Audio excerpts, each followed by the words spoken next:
Making very strong claims. Yes, I am. It is fact. Take for example, boss, Hindi. There is no Hindi language as we read today. You're making some strong statements. I am making so. I have substantiated those things. I have traveled to 36 countries to collect irrefutable data. Because I don't think most of India really. Some of the universities have accepted this as an official textbook in linguistics and also in history. I looked at 125 Indian languages for a 10-year study.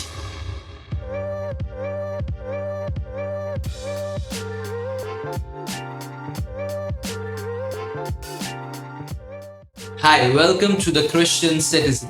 Today, once again, we have the privilege of having Dr. Babu K. Verghese. Welcome to our show, sir. So, you've spent more than 10 years of your life in studying the development of the languages of India, and you are a doctorate in the subject of linguistics. So, today, we'll like to learn a little more about how all these native mother tongues of India have developed over so many centuries. Can you put a little light on that?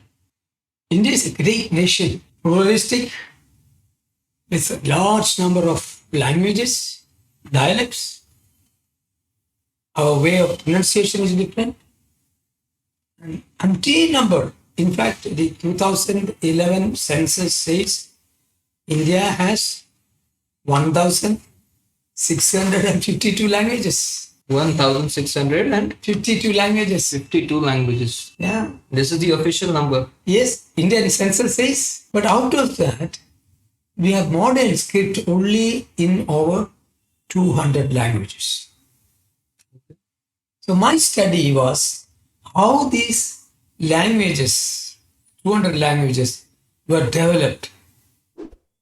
And what's happening now to the mother tongues of India, to the languages of India. What caused some people to get involved in developing Indian languages, the mother tongues of India, the native tongues of India. So I looked at 125 Indian languages for a 10-year study. So my parameters were how the modern script was given. We have oral. How those oral languages became written languages. Then who gave us the modern grammar? Who analyzed the grammar of this language? Then who gave us multilingual dictionary? Then who gave us textbooks, literature, magazine, journalism? And what is the impact of all these things? So how modern India is created by a specific group of people. That was my study. From Nagpur University in the renowned linguistic department, I did my studies. And I believe your study is now used as a textbook in the universities, Yes. official textbook. Some of the universities have accepted this as an official textbook in linguistics and also in history. Okay. And I am asked to give lectures whenever there is a need in several universities. It's a must to read for PhD and MA linguistics in several universities. Okay, so let's then get deeper into it to really understand, because I don't think most of India really understands much of it. For us, when we are born, we have a mother tongue. We start speaking our mother tongue. It's very close to us because that's the language we are born into. And then we learn other languages in school, in our society, but we never really give it much thought. From where these languages have come and what about the scripts. So maybe you can help us understand a little more deeper from where various languages have come, because you really studied on 125 languages specifically. Yes. Yeah. So the same question I also started asking. Yeah. Just like you asked this question, how these languages were developed? What was its origin? Now what is its situation? What is its impact? So I looked at several languages, for example, Marathi, in our state. Who gave us the modern script? Some script was always there, archaic script. So who gave us modern script? For example, and who was the first professor of Marathi? Okay. And who was dictionary in Marathi? Just one language I speak now. It was in 1805, the first grammar book of Marathi was given by not an Indian, but a Bible missionary known as William Carey in Calcutta. In 1810, he gave us a dictionary, and then he was the first professor of Sanskrit, Marathi, and Bengali in Fort William College from 1800 onwards. Okay. So 1805, he gave the first script to Marathi, First grammar. first grammar book, and dictionary in 1810. Yes. So that's how, like that, I analyzed 125 Indian languages. Okay. So out of that, I made a conclusion with statistical proof that out of the 125 Indian languages, I found out on record that Bible people, Bible translators, servants of Jesus Christ, missionaries, worked to develop these things. They gave us totally 85 dictionaries, 116 grammar books, and 45 newspapers. You see, I have given all the details in this. Here it is. So this is basically your study, Yes. your thesis, right? Yes. It's my thesis submitted to the university and they've accepted it. I have proved that a particular group of people came to India, Bible translators, they lived among us. They gave their life to develop our languages. Now, India has 1,652 languages. I said only 200 languages have script. Most of it was given by these Bible people. But what was India 150, 200 years ago in terms of mother tongues? See, in India, Sanskrit was there. All these languages were there. It was only oral. No one was interested to develop Indian mother tongues. In fact, the upper caste people, the Sanskritists, said the mother tongues of India are mlecha, abomination. They are not worthy to be developed. So they insisted that Sanskrit should be taught. But what was the position of Sanskrit? Sanskrit cannot be taught to even the women of the Brahmins. And if a non-Brahmin, a Shudra, is listening to Sanskrit, his ears should be, there should be molten lead should be poured into his ears. If a Shudra, a non-Brahmin, recites Sanskrit slokas, his tongue should be cut out. This was India. So no one was interested to develop our Indian languages. So Uncle, you're saying that these groups of people who came from outside India developed Indian languages.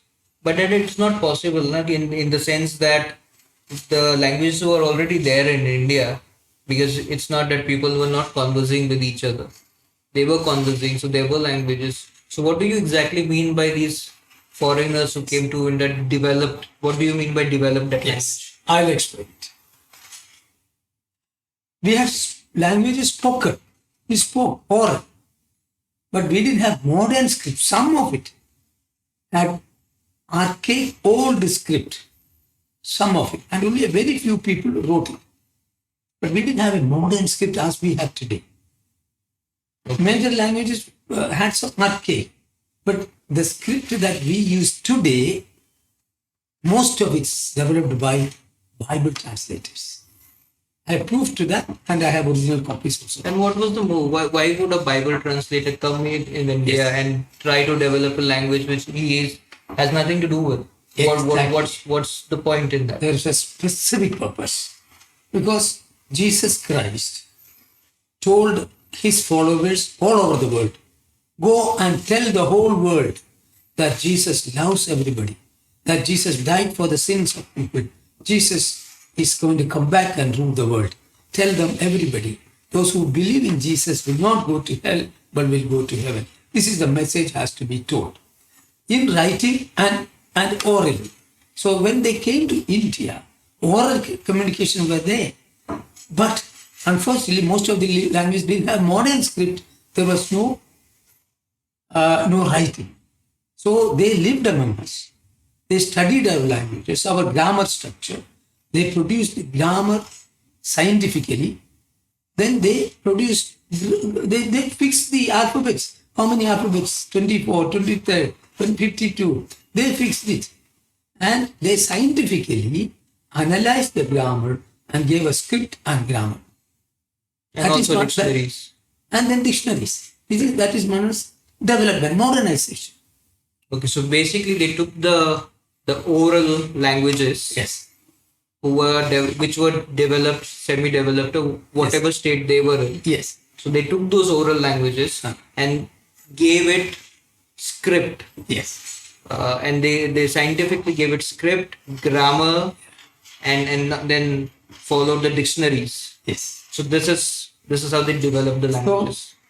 Number one, linguistics development. Linguistic tools were developed. Right. And with these tools, maybe more people were able to Yes. express their point of views Yes. in writing as well. Exactly. See, that was the first step. Developed script. Then secondly, from linguistic tools to literature.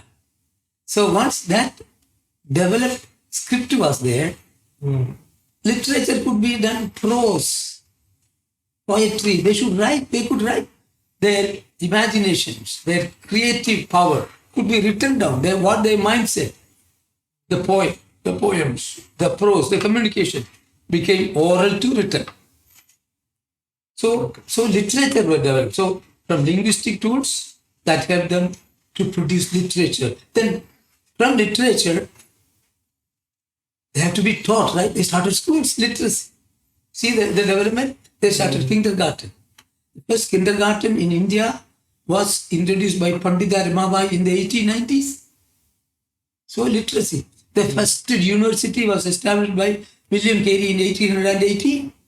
Then schools, colleges, education institutions. So development of from linguistics to literature to literacy. See, our schools. So that is the modernization. We didn't have a school started. We had definitely local schools known as Gurukuls. Gurukuls, yes. Right. Then we had university, Nalanda and Takshila we had. Right. But that was limited. It was more of a religious Buddhist Sundays. Was it only for Brahmins or was it how? To an extent, it was only for Brahmins. To an extent. Okay. Yeah. But Gurukuls were definitely for Brahmins. Okay. Yeah.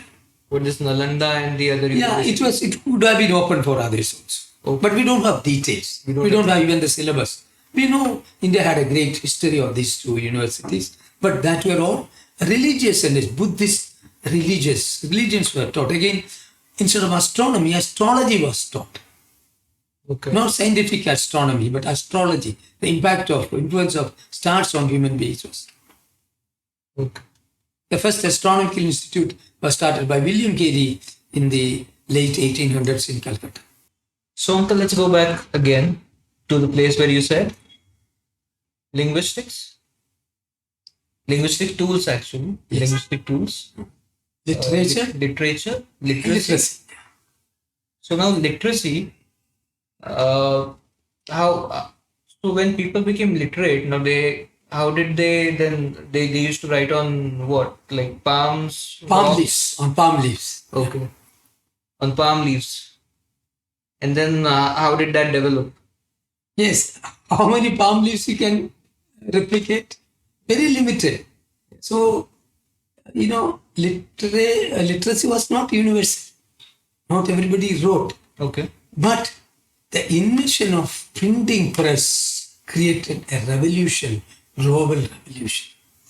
In 1456, Gutenberg in Germany developed the first movable printing press to print the Bibles into German. Okay, so the purpose of printing press was actually to build the Bible. Absolutely.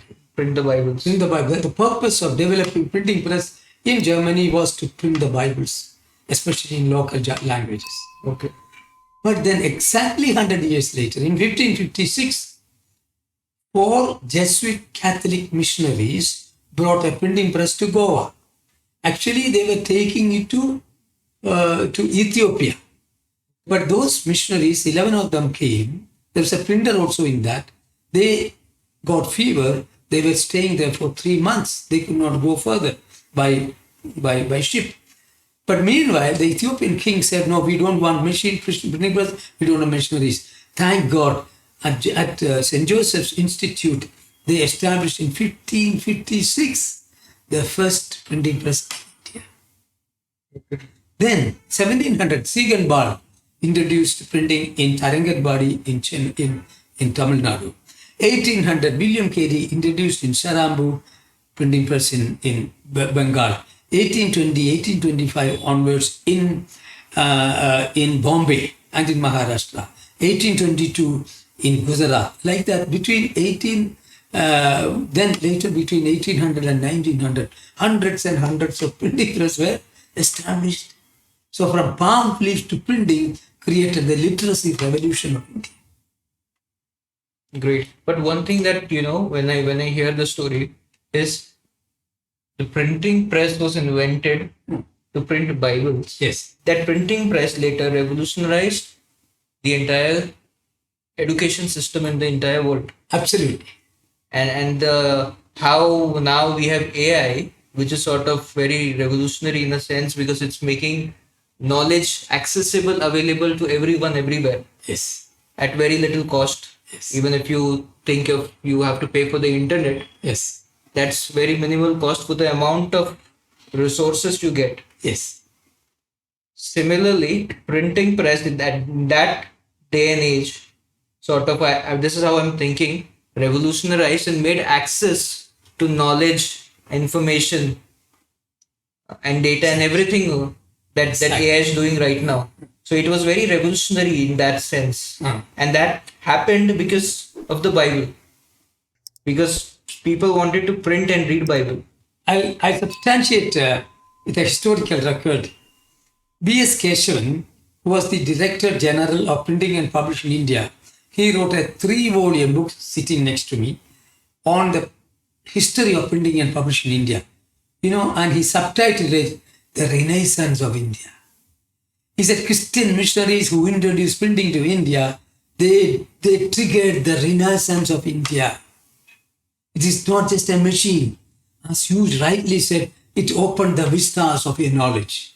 It opened the horizon of global knowledge. Tell you, not only printing, 2 things happened. Not only textbooks were produced, journals were produced, newspapers were produced. See, look at that. Right? We never had a newspaper in India. See the impact of printing? Textbooks, then literature, novel, drama, poetry, biography. Look at the whole genre of literature was produced. Textbooks were produced. Then educational tools. Then public mass media. Newspaper. There's no newspaper in India.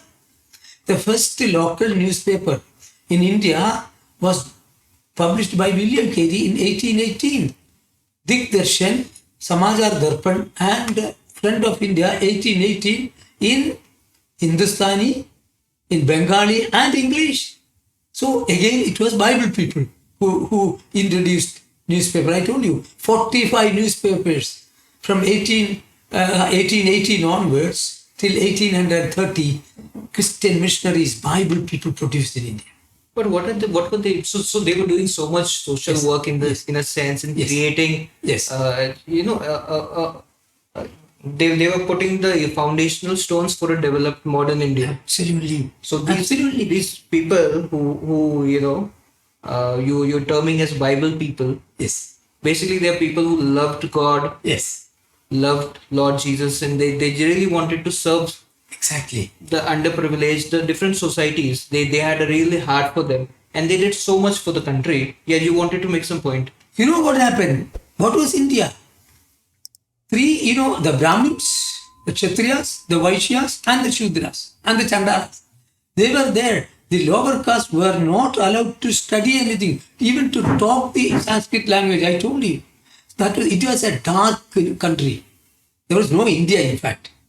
Yeah. It was only 560 plus local provinces. Thanks to the Britishers who made India in India 1947.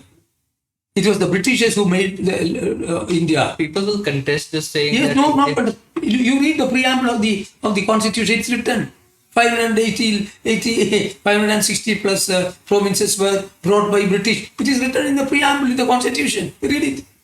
It can be contested what it is historical truth. Who brought India together? We have 560 plus provinces. In Kerala was Tirukochi. It was Tiruvidampur. It was Malabar. So like that. It was Karnataka. No, little of Karnataka, Mysore, Madras, provinces. yeah, So Britishers brought everything together. Let us accept the good things they have done. Okay. Now, languages. The mother tongues were not developed by any of the Indians because no king was interested. We used to have, the Britishers used to have Persian, Arabic and Urdu. That's all. And Sanskrit, that's all. And Sanskrit was only the privilege of the upper caste Brahmins. So we were illiterate people.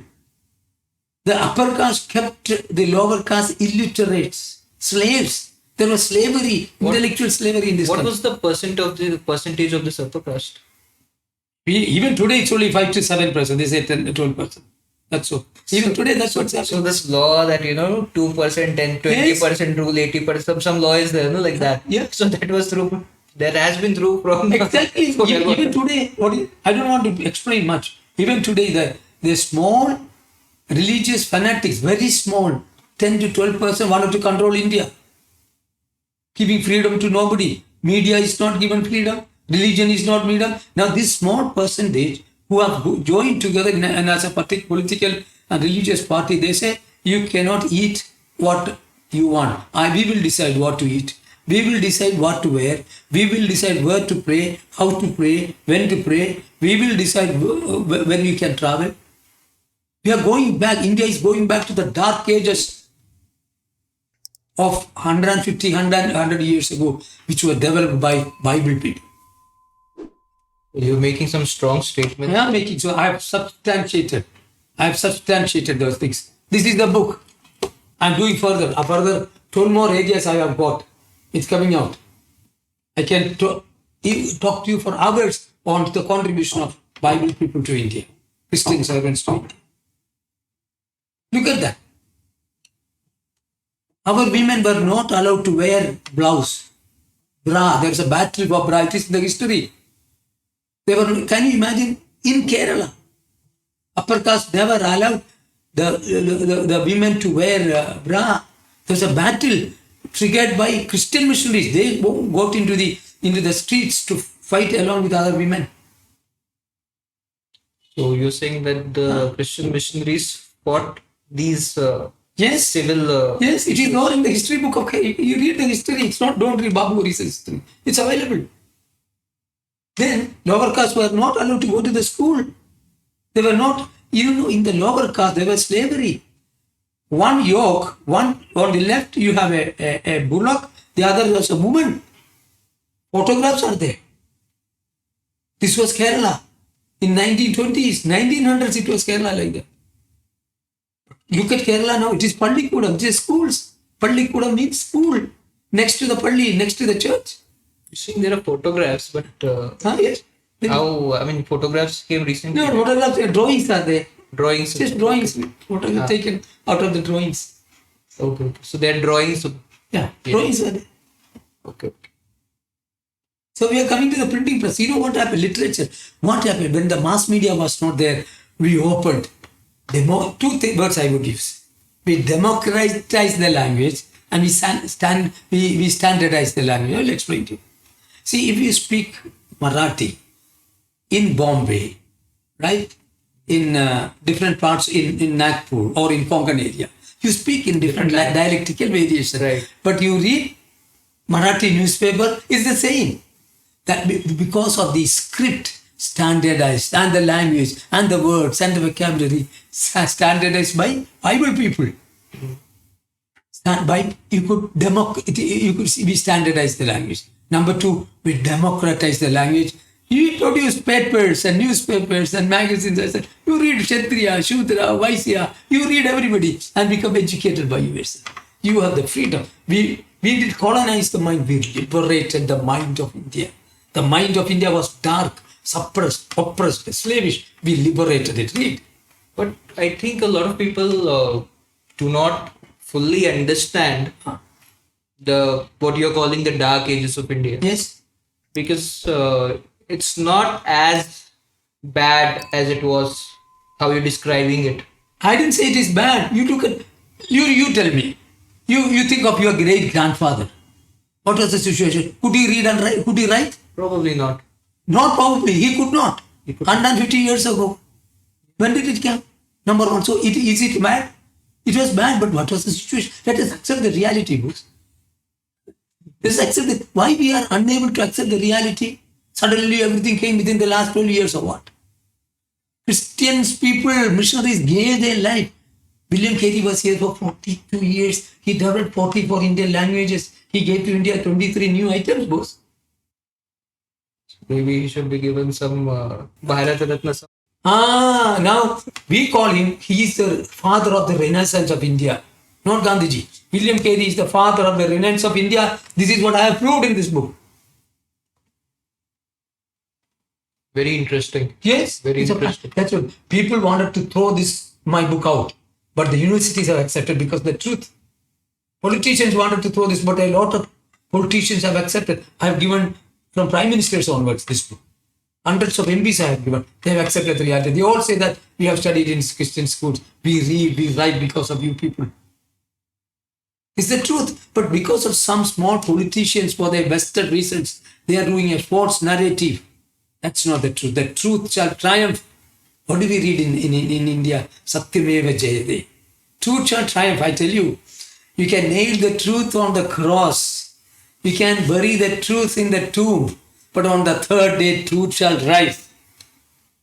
The truth is that Bible people created modern India in every aspect. You challenge me, I will tell you details after details. Making very strong claims. Yes, I am. It is fact. It is not WhatsApp University. It is fact. Take for example, boss, Hindi. Do you want to know? Sure. Yeah. There was no Hindi language as we read today. There was an archaic kind of Hindi was there. Hindustani was there. There was no Hindi. Hindi was coalesced. It was created by missionary Samuel Henry Kellogg in 1876.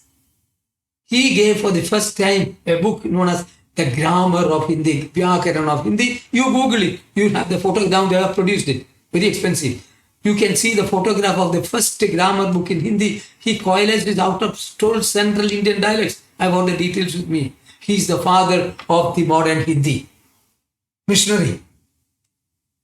Then somehow, in our times, Yes. in this contemporary times, whenever somebody talks about missionary, Yes. they talk about missionary in a very negative light, as if something bad they have done or something terrible they have done. Yes. So it goes into a very negative Exactly. connotation zone. Yes. You know? Can I give you an answer to that? Yes, yes. Have a self-analysis of yourself. Where did I study? How did I study? Where did I get this? How did I get this printing? Right? Where did I get this post office? This telegraph? This railway? This shipping? Right? All this modern, where did I get to this? Let them self-introspect without any prejudice. If I self-introspect, who am I today? Why am I today? The answer is this. There is no alternative. Let me tell you, can anybody give me an alternative? I have copies of this. See, I was in Oxford and other places. I have traveled to 36 countries to collect irrefutable data on my claims. 36 countries I have gone to, hundreds of archives and museums and libraries. Most of my research was in Oxford.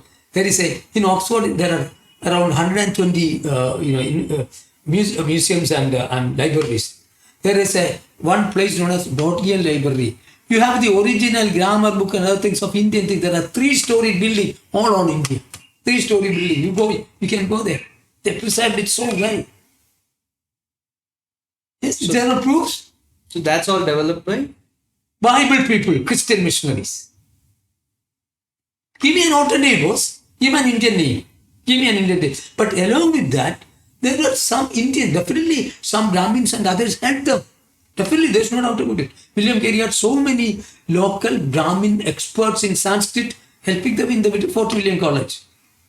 In Kerala, Between Bailey and Herman Gundert had Brahmins. These missionaries who Yes. were working, they were working along with the Exactly. local Learned people, Brahmins. yes. Yes, don't doubt about So it. they were getting a lot of help from them. And Exactly. yet somehow, Ah. in today's situation, Yes.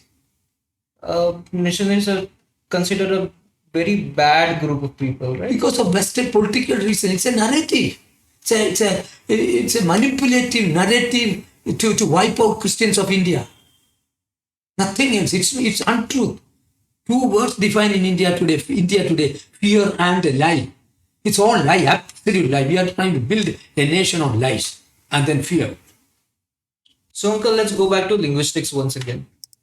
Let's talk about Sanskrit, because a lot of I've heard this for a very long time that Sanskrit is the oldest language in the world, and there are many claims. So many videos I've seen on Instagram, YouTube of many people, different people claiming that Sanskrit is the oldest language. Some say that Tamil is the oldest language.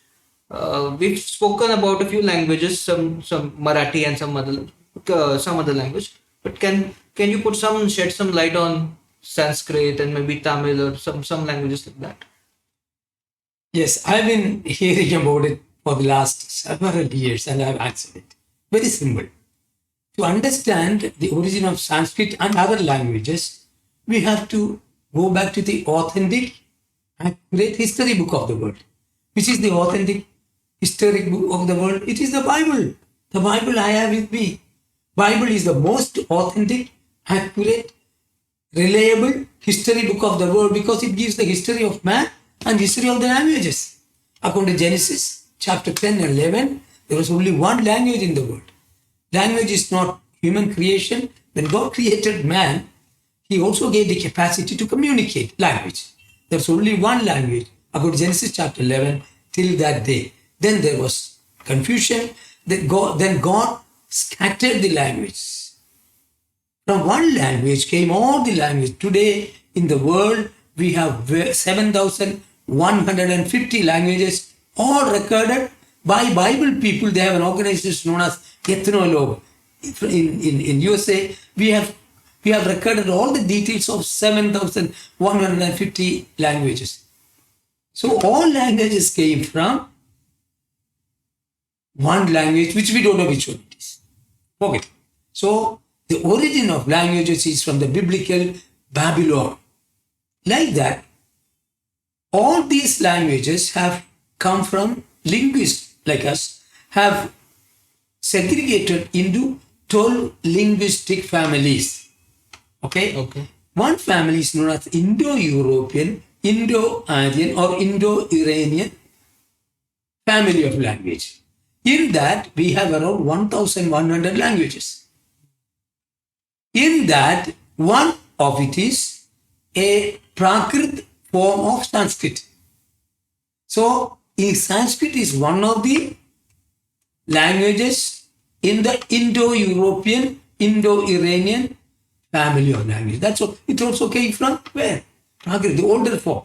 Prakrit, we call it Proto-Sanskrit. That also came from one language, from Ararat Mountain, from Babylon. It came. So when when BC 1500, the Dravidians came. They had a different dialect. Dravidian dialect. They spoke different language. Then BC later, the Aryas came. They have a different language. They promoted Sanskrit, this Indo-European language. That's how languages came. So, Sanskrit was not developed by Indians. It is one of the Indo-European languages which also came from the people, we are great-grandsons of Noah, or sons and daughters of Shem, Ham and Japheth. Indians are sons and daughters of Shem, Ham and Japheth. Simple. The whole world are sons and daughters of Shem, Ham, and Yafet after the great flood. This is history. You don't need to accept this, but this is history.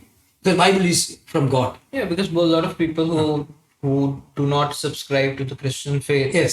may not necessarily take. Not necessarily. Yeah. We don't care. History is history. Yeah, it's. I'm not saying that, but they may not agree with everything Yes. when you're taking something out of the Bible. Yeah. But yet something which even they will agree is something that you have studied in your doctorate, Yes. which is non-religious Yes. studies, where you have studied that Sanskrit has come from which language you said? Proto, what Indo-Aryan, Proto-Indo-Aryan, Prakrit, we call it. Prakrit. See, all linguistic professors of knowledge, And it is among how many, which different languages? 1,100 languages of the Indo-European language. That is why, Greek, Italian, all Latin, all have words from Sanskrit. Sanskrit words are all almost the same. Several Indo-European languages have the same vocabulary and structure of Sanskrit. Because they come from the same family. Exactly. Just like, Proto-Dravidian, we call it not Tamil. Proto-Dravidian have 36 Indian languages.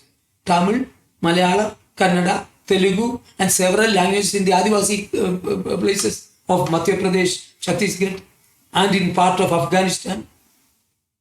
Dravidian. Dravidian in Afghanistan as well. Yes. I have records of all those things in my book. Okay.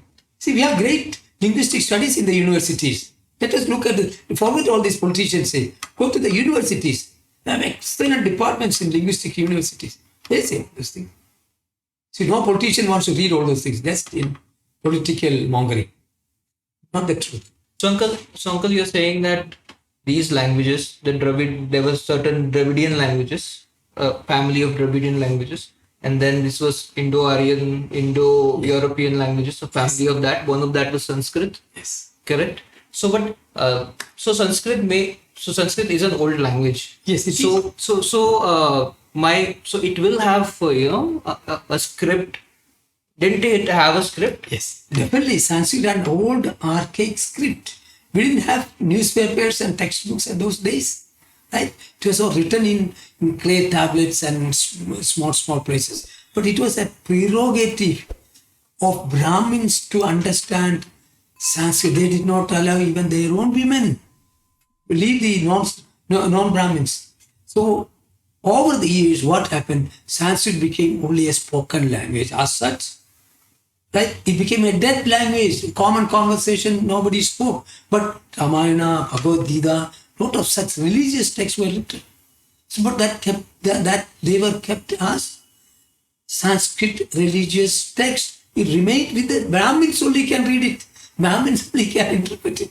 But it was Monier Williams, William Carey, Joshua Marshman, William Watt, all those Sarambur missionaries and many other missionaries, Christian missionaries, Bible people, and studied Sanskrit. They translated Mahabharata, Ramayana, Bhagavad Gita into English. It was not a Brahmin who did it. Therefore, in the European universities, these Sanskrit chairs were established by Christian missionaries. The world came to know about Sanskrit because of the missionaries who developed modern Sanskrit and made it internationally available. I was in Oxford, I was in Harvard, in Germany, Tübingen, all those places we have Sanskrit chairs, thanks to the missionaries who made Sanskrit a beautiful Indo-Aryan language. It came from Europe. So you're saying that Sanskrit, so let me just recap a little bit. So Sanskrit came from this particular Indo-European, Indo-Aryan group, Yes. family of languages. Yes. And it had an archaic script. Yes. And this archaic script was only understood and read, and the literacy of that archaic script was only with the Brahmins Exactly. of that time. Yeah. And they wrote the Mahabharata and Bhagavad Gita, right? Yes. In that archaic script. Yes. Yes. But but that was only accessible to the people who were literate, which was Brahman at that time. Yes. Which was a very small percentage. So the large part of India was still illiterate. Yes. And they didn't even have the right to Yeah. literacy or anything of that sort. Yes. And then after that, what happens? This was so the missionaries. Ah. You named a number of missionaries over there. Yes. Yes. So those missionaries, they translated that archaic language of Sanskrit, Yes. which had an archaic script. Right? Yes. So they translated from that archaic script to English or Yes. Hindi. English. Into English. There is no Hindi. Into English. So there was no Hindi at that time. No. No. Okay. They translated into English and made it known internationally to the universities. Okay. So Mahabharata and Bhagavad Gita was made available internationally now Exactly. because of the missionaries. Yes. Yes. Okay. Sarambur missionaries did that translation. But what did they gain? Because Yes, they gain because India's wealth, India's knowledge has to be given to everybody. They were not parochial, they were not religious fanatics. They came to develop India's intellectual mind, India's intellectual cultural wealth. See, the stories against us is all unfounded allegations. We didn't destroy the culture of India, we developed and preserved the good things of culture of India. Sanskrit language was developed, a dead language was made alive by Bible people, Christians. So when you're saying developed, yes, how did they develop it? this is what they developed. It was dead. They gave life. They made it international. They translated it into English language. Correct, but the language survived Survived because of the Christian missionaries. because I made believe it became archaic and then No, it was archaic, but they started printing press in. They started fonts. They made fonts in Sanskrit. Type fonts. Okay. In Bengal they had a type font. In Kerala they have font type factories. They created fonts in metals. They created printing press. They created fonts, Sanskrit fonts, alphabets, and they printed it and made it available. So they invested so much time, money, They energy. invested. Boss, they gave their life. William Carey never went back. 18 hours, 20 hours he worked. Read his history. So they invested so much time, energy, their entire life Yes. into developing Indian languages. Yes, they did it. They did it. That's why my book is a textbook to the universities now. It's the truth. Everybody, it's truth. It is not my story. It is written everywhere. You have plenty of books available. Plenty of books available. But yet people don't. They don't want to tell the truth. Truth will hurt them. Truth will hurt their pride, so-called pride. Whenever we talk about missionaries, we only talk about conversion. Yes, what is that? Yes, we converted people who had only Lankoti, we gave them kurta. They had only loin clothes, no? Mm-hmm. So we converted them to and taught them how to wear a shirt and pants and kurta. Yes, we converted them. We converted Christians to live in dignity. We converted Indians to live in dignity, not as a slave. We empowered our women. We enlightened our people to become what they are today because of Bible, because of the Bible people, their development of literature, literacy, education, and everything. So this is the missionaries over here, out of the love for God, Yes. because of their understanding of the Bible, Yes. did all this civil social activities, Yes. which were reformative Yes. in every area, Yes. in different aspects of the Indian culture, Yes. and progressed India from a place Yes. to a modern place, Yes. which we are living today, and we Absolutely. are yielding the fruits of that. Yes. And yet somehow the narrative is said that Christian missionaries or the Christians of today are destroying the culture of India and they're a threat to the nation. It's You know very why? You know ironic, why? right? There's a definite reason for that. We empowered and liberated the Adivasis, the scheduled castes, the scheduled tribes, they call it Vanavasis. What a tragedy. They were the Adivasis of India. They were the original people of India. They suppressed them, oppressed them, exploited them because we enlightened them. We liberated them from their social chains. We educated them with schools, colleges, universities. We gave them health. And they started questioning this upper caste hegemony. They started questioning this exploitation. Now the politicians don't want that. That is why they are against us. They want to wipe out Christians. We are empowering, we are liberating the slaves, the intellectual and economic slaves of India. That is the issue. Their vote bank is being lost. That's the thing. Well, we have people like you who studied these subjects. Yes, so hundreds of people. No, not me. Right now, based on my study, there are 10 PhDs are going on in the universities. And there are hundreds of lectures available, hundreds of videos are available on the contribution of Bible. And what you're people to talking about right now is very known fact among the Yes, it's not scholars. Yeah, among the scholars. That is why I have no problem. I am invited by university. I am going next week also to another university. I am an invitee to the university to teach these things. If they didn't agree with that, if the linguists didn't agree with that, right, they would not invite me. This is a scholarly book, boss. Not because I did. It is available. I coalesce everything. It is available in the archives. And language is something which, everybody accepts. And a lot of the leaders, Yes. the political leaders I'm talking about, they also have very strong opinions on the cultural significance Yes. that the language maintains their culture. Exactly. And that is what was preserved, developed, and made accessible Yes. to masses across India, Yes. irrespective of caste, irrespective of gender, Yes. by the missionaries. Yes. And yet it's very ironic. Isn't it, Exactly. that I am thankful that you used the word politicians. I thank Honorable Home Minister Amit Shah ji. He made a statement. Forget English and other things. Develop the mother tongues of India, including Hindi. So I would say that Amit Shah ji should first, before speaking Hindi, should salute Christian missionaries and Jesus Christ and the Bible. The Hindi that they speak is developed by Christian missionaries. Mother tongue is developed by Bible people, not the Brahmins, not the upper caste. Not only we developed over 200 languages earlier, right now, all over India, over 180 languages are being developed, modernized. I have all the details in this book. I go and live with those people in the forests, in the tribal areas. so these 180 new languages that are Yes, being I don't say new developed. languages, we are modernized. Yeah. So these languages that are being modernized are modernized by who exactly? By Bible people, Bible translators. They are in the jungles of India. But are they in the jungles of India converting people? We don't convert people. That's not our business. We communicate. We empower people. We enlighten people. We dignity. Because that's what liberty, people will freedom. say. No, okay, they are in the jungles. No, Huh? they are converting the Adivasis. You can accuse you of anything. You can accuse. Nobody bothers. You can accuse and kill us, arrest us, burn us. What are they doing? What are they doing now? Huh?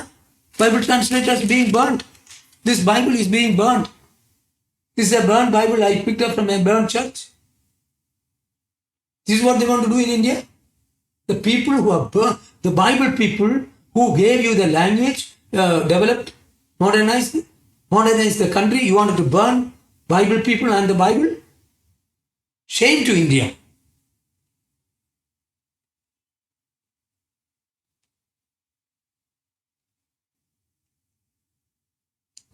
So, It feels, it hurts me. yeah, it I didn't do anything, we didn't do anything wrong in this country. Look at the health sector. Look at any deaf and dumb. Who started the first library in India? First horticulture society, first agriculture university, first milk revolution, first honey revolution. Who gave us badminton, football, volleyball? Who gave us all those things? Who started the first sports magazine in India? Who started the first astronomical society in India? First science lab in India? Who gave us cashew nut, groundnut, soya bean, apple, pineapple, tapioca? Who gave us bread, pao? Who gave us potato, onion, carrot? It's all Bible people, Christian missionaries. You wanted to kill them? going back to the linguistics again. Yes. So you said that Hindi wasn't yet developed. Yes. Sanskrit was there, which was archaic, Yeah. and the translations of Mahabharata and Ramayana, which was written in archaic Sanskrit, was done by the missionaries, and it was made available to the world. Yes. Hindi was still not there. So when did Hindi come into picture? See, modern Hindi from 1876 or 1870 onwards, modern Hindi. I'm talking about modern Hindi. Difference, even today, you go to Uttar Pradesh. How many varieties of Hindustani is taught? How So many Hindustani and Hindi are different. These are all mixed up. Hindustani also was modernized by Gilchrist and several missionaries. I have given around 30 missionaries' name here, even including Herman Gundert and Benjamin Bailey, huh? And Arnold Padri. A lot of them. I have given hundreds of names. It's all available in Indian libraries. These are missionaries. Missionaries who came in 1800 onwards. Okay. Yeah. And they developed the Hindustani. Yes, Hindustani also. Then Urdu. From Hindustani actually came Hindi and Urdu. Okay, so Urdu came after Hindustani. It Yes, is come out of Hindustan. Yes. Okay. But Urdu is usually associated with the Muslims. This is the problem is in India. We give a language, a religion, a language to a religion, a dress to a religion. Saffron is Hindu, green is Muslim, white is Christian. Nonsense. We give language also to them. What nonsense is it? Language is given by God. Anybody can speak. Anybody can talk. It's not the Muslim prerogative. This whole problem, we are destroying the culture of this country. Let us be united and harmonious. Don't attribute things to people. Really, see, I tell you, what we face today is the deadly cocktail of religion and politics. The harm that we are facing today is a deadly cocktail of religion and politics. So now, Uncle, you said that the language of Hindi was developed in 1870 out of Hindustan along with Urdu.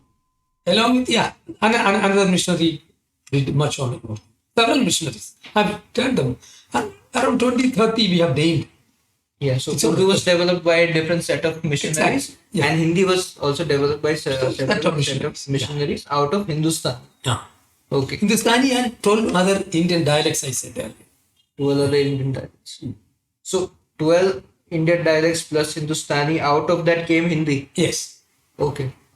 So then what happens after that? Then the Hindi becomes Yes. The missionaries also started a Devanagari Prajarani Sabha in Kashi. Kashi Devanagari Sabha. That also was promoted by missionary Greece. An American missionary Greece promoted Devanagari Sabha. All these languages were promoted. Not only they created, they promoted it. They started schools and education institutions in Devanagari. So then what happens? What happens with Hindi? How? So it becomes an accepted language across India. People yes, whole North India was influenced. Politicians started using it. Standardized modern Hindi, politicians started. About Dainik Bhaskar, Dainik Jagran. How many lakhs every day? Okay. Hundreds of thousands of Hindi newspapers. Thanks to the missionaries, thanks to the Bible people who developed in the Hindi language. There was old archaic system, old style archaic was there. The way in the modern way we use Hindi is definitely a contribution of Bible people. Whether you agree is not we don't want any bouquets verse. We don't want any hello, you did. We don't want any respect. I'll tell you a story. William Carey, who developed 42 Indian languages and gave us 23 new items, when he was dying, Dr. Alexander Duff, who was the Vice Chancellor of Fort William College, went into his bed, he said, Carey, you have done so much for India. 3 times he said. On the 3rd time, William Carey, almost dying, just slowly opened his eyes and made this statement. Dr. Duff, when Carey dies, please do not say a word about Keri, but only talk about the word of the God of Keri. We don't want any bouquets, boss. We don't want any money. We don't want any, say, Sabash, you did everything. We don't want. We do it out of the love of God. Jesus Christ told us to go and love the people around the world. That is why, Bible is available in around 4,300 languages in India, in the world. Right now, 2,800 translations are going on. I was in Dallas, where you have the Center for Translation, World Translation, weekly Bible translators. World over, it's going on. Why? You may ask you one question. Why did they? So that means they have an idea to convert people. We have an idea to communicate Christ through the Bible. We should know that you don't need to believe what I say. So here is a book of God. Bible is God's voice in man's vocabulary. It is Maker's manual for mankind. It's a history book. You read it. You read in the Bible your origin. Where did you come from? Where are you going? Read it. Then you make a decision. If you want to follow this Bible, follow. Otherwise, no. Simple. So we are giving an option for you to make an intelligent decision by reading. But not completely, by reading. This is what we develop, no? Why do we go to the schools and colleges? We read. We listen. It is up to me. Others communicate. Up to me to be convinced and be converted. Simple. So, Uncle, we've spoken so much about so many topics, and we have touched so many different areas within the linguistic and so many different languages. And there are many more, of course. So let's do a little recap here for our viewers to understand what we're talking about over here. So what we are basically claiming, and you have proof for that, is that the Bible people that traveled to India developed linguistic tools for the archaic languages like grammar, like dictionary, like the script, all of that. And with that, they developed the language, and they made literature available to people. And with that literature, they've created literacy among people. And with that literacy came, it opened the minds of people. And it was mass distributed through printing press, which was introduced again by the Bible people. And all this helped India become the modern India that we are living in today. We are all reaping the benefits of the hard work and toil of so many people who came to India, and they gave their whole life in developing India, its languages, which has resulted into this entire development that we see today in India. Exactly. Which is the base. Language is the base of all development. Without language, we cannot communicate. So it's a massive contribution, which I think no one should ignore, and everyone should respect.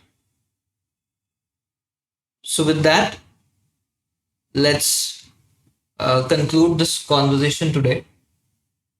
And we really thank you for your time and contribution with all the so many years that you've studied this and that you were sharing it with us and our viewers.